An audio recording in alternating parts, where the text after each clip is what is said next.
యాతాటి రమేష్ బాబన్న గారి నాయకత్వం వర్ధిల్లాలి. బడుగు బలహీన వర్గాల ఆశాజ్యోతి, నిరుపేదల పెన్నిధి, అన్నా అంటే నేనున్నానంటూ నిత్యం పేద ప్రజలకు అండగా నిలిచే వ్యక్తి మన యాతాటి రమేష్ బాబన్న. విద్యావంతుడు, గుణవంతుడు, పేద ప్రజల గుండె ధైర్యమై నిలిచినటువంటి మన యాతాటి రమేష్ బాబన్న సత్యవేడు నియోజకవర్గం స్వతంత్ర అభ్యర్థిగా మన ముందుకు వస్తున్న యాతాటి రమేష్ బాబన్న గారి గన్న కిసాన్ చెరుకు రైతు గుర్తుపైన మీ యొక్క అమూల్యమైన ఓటును వేసి అత్యధిక మెజార్టీతోటి గెలిపించవలసిందిగా కోరుకుంటున్నాం. గన్న కిసాన్ చెరుకు రైతు గుర్తుకే మన ఓటు. గన్న కిసాన్ చెరుకు రైతు గుర్తుకే మన ఓటు. గన్న కిసాన్ గుర్తుకే మన ఓటు. గన్న కిసాన్ గుర్తుకే మన ఓటు. చెరుకు రైతు గుర్తుకే మన ఓటు.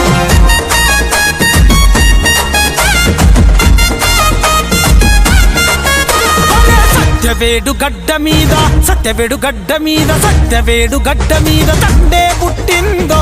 వస్తవా తమ్ముడా స్వతంత్ర అభ్యర్థిగా పోరుకు సయ్యన్నడో. వస్తవా చెల్లెలా యాతాటి రమేష్ అన్న దండుల ముందున్నడో. వస్తవా చెల్లెలా అన్న వెంట సింగముల అడుగులో అడుగేస్తవా. వస్తవా తమ్ముడా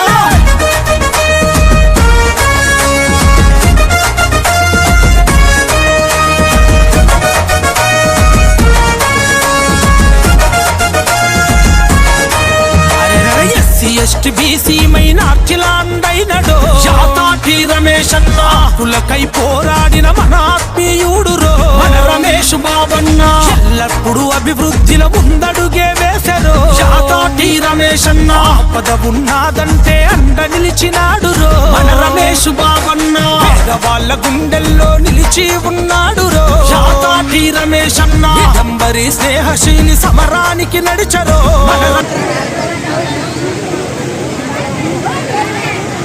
వచ్చేసిన పెద్దలకి, చిన్నలకి, అలాగే యూత్కి, ఎస్పెషల్ యూత్కి అందరికీ నమస్కారం.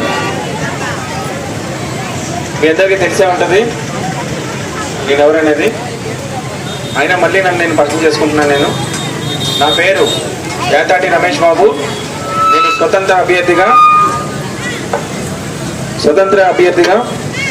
ఈ ఎన్నికల్లో పోటీ చేయబోతున్నాను. మన గుర్తు వచ్చి చెరుకు రైతు గుర్తు. ఇంకొకసారి గుర్తు చేస్తున్నాను, నా గుర్తు వచ్చి చెరుకు రైతు. రాజకీయాల్లోకి నేను సేవ చేయాలనే ఉద్దేశంతో వస్తున్నానండి ప్రత్యక్ష రాజకీయాల్లోకి. ఇంతకుముందు వరకు నేను నా సంపాదనలోని ప్రతి రూపాయిని పేద ప్రజల సహాయం కోసమే ఖర్చు పెడతా ఉండేవాడిని. కానీ రాజకీయం అనేది ఒక ప్లాట్ఫామ్, ఇది సేవ చేయడానికి ప్లాట్ఫామ్ ఇది. కానీ ఇప్పుడు ఉన్నటువంటి ప్రజానాయకులు ఎవరైతే ఉన్నారో అందరూ దీన్ని మర్చిపోయి ఇది ఒక సంపాదన కింద మార్చేసుకున్నారు. కొంతమంది నా పైన విమర్శలు చేశారు. ఏంటంటే నేను ఒక 800 కిలోమీటర్ల నుంచి వచ్చానని చెప్పేసి ఎవరో అన్నారు. మొట్టమొదటిగా వాళ్ళకి నేను చెప్పాల్సింది ఏంటంటే నేను భారతీయుడిని. నేను పాకిస్తాన్ నుంచి రాలేదు, లేకపోతే పక్కన బంగ్లాదేశ్ నుంచి రాలేదు. ఈ దేశంలో ఎక్కడికైనా జరగగల హక్కు నాకున్నది. ఈ హక్కు మీకు తెలుసు, మన బాబాసాహెబ్ అంబేద్కర్ గారు ఇచ్చిన హక్కు ఇది, మన రాజ్యాంగం ఇచ్చిన హక్కు ఇది. నాకు వాళ్ళు అది మర్చిపోయినట్టున్నారు. నమస్కారాలు. అందరూ ఇక్కడికి వేచేసి మమ్మల్ని ఇంత ర్యాలీని అద్భుతంగా, ప్రతి ర్యాలీని కూడా అంటే ప్రతిరోజు 15 రోజులు జరిగిన ర్యాలీని అద్భుతంగా ముందుకు తీసుకెళ్లారు. అపారమైన జన సందోహంతో మేము అబ్బరపడిపోయి ఇంకా ముందుకు వెళ్ళాలి, అదే 15 రోజులే సరిపోలేదని అనిపించింది. రమేష్ గారిని గెలిపిస్తే ఏంటి అని చాలా మంది అడిగారు. రమేష్ గారు రాజకీయాల్లోకి రావాలి